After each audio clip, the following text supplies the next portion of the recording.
Hello साथीहरू, आज म बनाउँदैछु आलु र मटरको सब्जी। पहिला चाहिँ मैले बिहानै मटर भिजाउन राखेको थिएँ। त्यसपछि मैले आलु खुर्किएँ।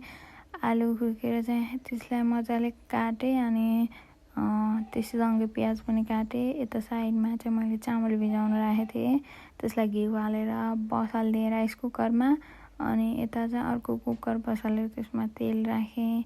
तेल तातेपछि जिरा भुटेँ अनि जिरा मजाले फुरिएपछि चाहिँ प्याज राखिदिएँ। प्याजलाई चाहिँ मैले हल्का रातो नहुँदासम्म भुटेँ मजाले राम्रोसँग। अनि त्यसैमा चाहिँ सँगै मटर र आलु राखिदिएँ। मटर र आलु चाहिँ हजुरहरूले छुट्टै छुट्टै पहिला मटर राखेर गर्न पनि सक्नुहुन्छ।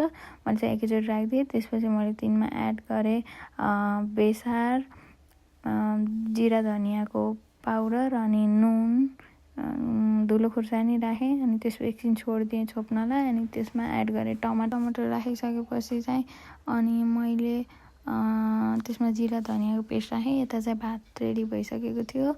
अनि एकछिन छोपेपछि त्यसमा चाहिँ मैले पानी एड गरिदिएँ अनि 4-5 सिटी लाग्नको लागि छोडिदिएँ।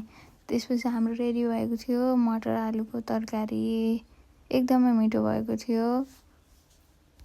यहाँसम्म पुरा भिडियो हेरिदिनु भएकोमा धेरै धेरै धन्यवाद।